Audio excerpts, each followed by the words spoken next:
Ang sa akin lang, ako galit sa aking anak dahil hindi nagpatotoo. Galit po ako sa ganun eh. Alam po ni Hana yan. Alam kami ang ugali ni Hana. Ito lang payo ko sa yung dalawa. Jin, Dan, ha? Para maraming babalik sa iyo na nagmamahal dati sa inyo, sa inyong pagtulong at sa iyong channel na maayos at gumanda pa. Magpakatotoo kayo. Huwag kayong magsisinungaling. Magsuri kayo. Dahil marami nasaktan. Lalo na, ikaw Dan, magsuri ka sa social media, sa live mo. Yun lang pakiusap ko sa'yo. Kaya maraming gusto na marinig ang inyong boses. Dahil hindi ka naman dating ganyan.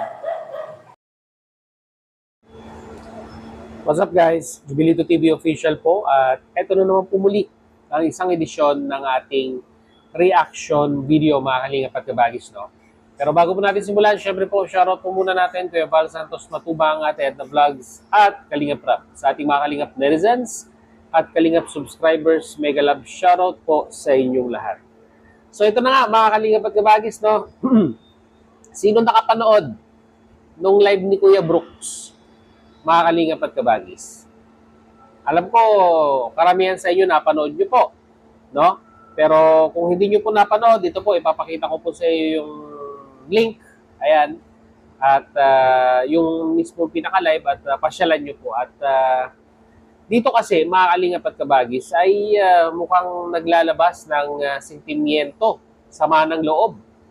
Itong si Kuya Brooks sa kanyang anak na si Kalingap Dan, na parang ang lumalabas, mga kalingap at kabagis, ay mukhang hindi siya na-advise at mukhang hindi nagsabi, no, allegedly ng katotohanan itong si Kalingap Dan kay Kuya Brooks pagdating po sa relasyon nila ng kanyang kinakasama ngayon, mga kalingap at kabagis.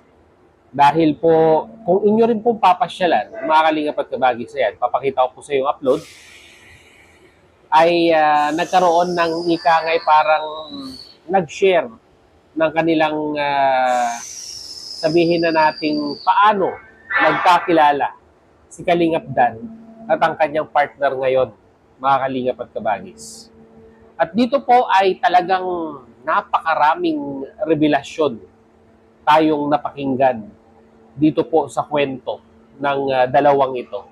Actually, sumabog po ito, mga kalingap at kabagis, nung isa po sa mga anti-kalingap ay nagbigay ng reaction video dito, mga kalingap at kabagis.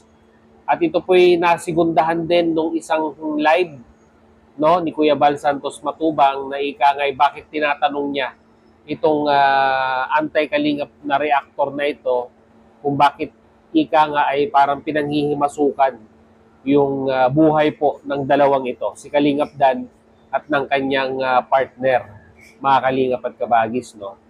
So, to make the story short, ay maraming revelasyon po tayong napakinggan doon po sa video upload na yon nung partner po ni Boss D, mga kalingap at kabagis, no?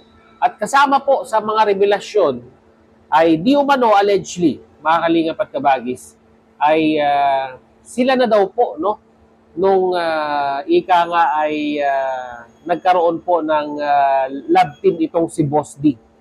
No, alam naman po natin yung love team na yon, yung Nedip po, and at the same time po yung Danjoy, mga kalingap at kabagis. So, yung pala, nung tumatakbo na yung love team na yon, mga kalingap at kabagis, ay meron na po palang meron na po pala silang namuong relasyon, mga kalingap at kabagis. At ito po, yung pong ika nga ay inihihimutok ni Kuya Brooks, mga kalingap at kabagis, na parang ika nga, sabi nga po, ay tinanong pa ni Kuya Brooks itong kanyang anak na baka meron kang ika nga ay girlfriend. Ang sagot naman daw po ni Boss D sa kanya ay allegedly wala daw po. Dahil nga po ang number one na rules ni Kalinga Prab at that time regarding sa mga love team na yan ay bawal, no? Bawal po ang may boyfriend or girlfriend pala, hindi boyfriend. Bawal ang may boyfriend na isang partner na ipaparis po sa beneficiaries na Kalingap Angel. Parang ang lumalabas ay mukhang nabali po yung rules na yon at yun po yung ikinasasama ng loob ni Kuya Brooks dito po sa kanyang anak na si Boss D, mga Kalingap at Kabagis. At mukha namang kwan eh. Kung titignan po natin yung ekspresyon, yung emosyon na nararamdaman ni Kuya Brooks at that time na siya po ay nagla-live, ay mukhang legit naman po na talagang hindi aware itong si Kuya Brooks sa mga ikangay inilihim allegedly ng kanyang anak na si Boss D, mga Kalingap at Kabagis. Pero mukhang ito po'y sabi nga po'y kinokontra ni Bopil, mga Kalingap at Kabagis, dahil alam naman po natin si Bopil ay solid na Danjoy Natics yan dati at ika nga ay marami ding alam, no, regarding po sa istorya ng love team na yan. Siyempre po yung mga karakter din po, no. Nandiyan si Joy at nandiyan po si Boss D, mga Kalingap at Kabagis. At kinukontra nga po ni Bopil na parang ang lumalabas po, mga Kalingap at Kabagis, ay si Kuya Brooks daw po ay may alam regarding dyan sa naging kalakaran na yan, no? Panoorin nyo po yung upload ni Bopil regarding dyan, mga Kalingap at Kabagis. At kayo po'y mawiwindang dahil lumalabas na, sabi ko nga po kanina, ay kinokontra ni Bopil yung mga pinagsasabi ni Kuya Brooks doon po sa kanyang live, mga Kalingap at Kabagis. Sabi nga po ni Bopil, maraming nabuhay na mga bashers na nananahimik na dahil nga po sa video upload na ito ng partner ni Boss D. At parang ang lumalabas ngayon ay parang nalinlang ang mga sabihin na nating sponsor, no? Regarding po doon sa naging katayuan or yung naging status ni Boss D nung siya po ay may love team, no, sa serye po ni Kalinga Prab, mga Kalingap at Kabagis. Ito lang po ang masasabi ko, no, mga Kalingap at Kabagis. Siguro po, hindi ko po masasabing nalinlang ang mga viewers. At at the same time, ay hindi rin po nalinlang si Kuya Brooks. Bakit ko po nasabi, mga Kalingap at Kabagis? Unang-una sa lahat, nung nabuo po yung love team na yan, yung mga love team na yan, mga Kalingap at Kabagis, no? Napakalinaw po na sinabi ni Kalinga Prab na ang love team na yan is for entertainment purposes and at the same time ay makatulong po doon sa beneficiaries. Bonus na lamang po, mga Kalingap at Kabagis, na kung sa toong buhay ay magkatuluyan po sila. Or ika nga, pag off the cam, ay talagang seseryosohin po nila yung kanilang karakter na ipiniplay doon po sa love team. Doon pa lang, mga Kalingap at Kabagis, malinaw na binibigyan tayo ng awareness ni Kalinga Prab na kung ano man yung mapanood natin sa kanyang mga love team, ay ito po'y pawang for entertainment purposes lamang. Yung Danjoy, yung Medit, di ba? Yung po'y ika nga ay for entertainment purposes para matulungan po yung mga beneficiaries. Dahil yung proceeds naman po, yung views, yung revenue, ay naaambunan at natutulungan po yung beneficiaries. So ano po ang masasabi po nating paglilinlang doon, mga Kalingap at Kabagis? Lalong-lalo na po sa mga sabihin na nating sponsor na sumuporta doon po sa love team.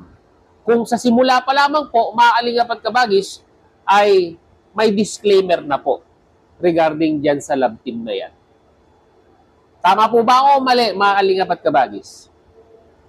Kaya, ang hirap mga Kalingap at Kabagis ng katayuan ni Kalingap Rab ngayon. Bakit po? Kasi ang lahat ng sisi, ang lahat ng bashing ay ang balik sa kanya po. Pero sa simula't sapul pa lang po ay may paalala na siya. 'Di ba? Ang nangyayari kasi sa mga supporters minsan, hindi naman po lahat ay masyado po nilang sineseryoso yung love team, tapos pag hindi po nagkatuluyan o nagkaroon po ng problema ay magagalit doon sa creator or doon po sa director. At doon na rin po sa karakter minsan, mga Kalingap at Kabagis, which is yung po yung madalas na nangyayari ngayon. Di ba? Kaya, ganang sa akin lang, mga Kalingap at Kabagis, kung meron man, no? Eh, yun na po yung istorya di ba? Yun na po yung sagot. Na ika nga ay sila na po. February 24, 2024, nung sila ay naging sila. Di ba? Prior pa doon sa love team ng Medit at ng Danjoy, kung yun man, di ba? Kung yun man yung inihimumutok, di ba? Ng mga ibang viewers na ikangay sinasabi po nilang nalin lang sila, no? Ni Boss D. At hindi nagsabi ng katotohanan. Come to think in the first place, mga Kalingap at Kabagis, yung mga pinapanood natin ay for entertainment purposes pa lang po. Sa simula pa lamang po. Di ba? Siguro kung sila may nagkaigihan at nagmahalan, i-anunsyo naman po yun. Pero ika nga, sa simula pa lamang po, binubuo pa lamang po yung love team na yan, ay may kasunduan na. Nag-usap-usap na ika nga, yung love team na yan is for entertainment purposes lamang. Ilang beses ko bang sinabi yung entertainment purposes na yun ngayong araw na ito? Ang dami. Pero, ganang sa akin, mga Kalingap at Kabagis, huwag po nating i-bash yung couple. Si Kalingap Dan at yung kanyang partner, mga Kalingap at Kabagis. Unang-una sa lahat, para sa akin po, wala po nalin lang. Diba? Ang nalin lang lamang po ay yung inyong damdaming nasaktan dahil po hindi po natuloy or hindi po ika nga ay yung inaasahan nating forever sa mga love team na yan ay hindi po nagkatotoo. Off the cam, meron po mga pribadong buhay yan, mga Kalingap at Kabagis. Yan po lagi nating tatandaan. At uulitin ko po, kung sa mga love team na yan, kung meron mang nagkatuluyan, anong sabi ni Kalingap Rab? Bonus na lamang po. Diba? So yun, ano sa tingin niyo? Sino ang may mali? Sino ang sablay? Mga Kalingap at Kabagis. Ang mga viewers, mga panatikong umaasa, or yung pong mga karakter na ika nga ay naging biktima din, no? Ng mga panatikong ipinupush na ika nga ay magkatuluyan, yung love team na yan, mga Kalingap at Kabagis. Ano sa tingin ninyo? Comment nyo po sa ating comment section. So yun, muli maraming salamat dahil sa dulo po ng ating reaction video ngayong araw na ito ay nasamahan nyo po muli si Jubilito TV Official. At muli po nagpapaalala po ang inyong host. Sa mga hindi pa po nakasubscribe sa ating YouTube channel, ayan po, subscribe nyo na po, Jubilito TV Official. Kung nagustuhan nyo po ang ating reaction video for today, mga Kalingap at Kabagis, ay paki-like and share po ang ating video. So hanggang dito na lang. Once again, this is Jubilito TV Official, proud member po ng Team Cos at ng Team Bios ng Kalingap. As I always say, mga Kalingap at Kabagis, peace, God first, God bless po. Bye!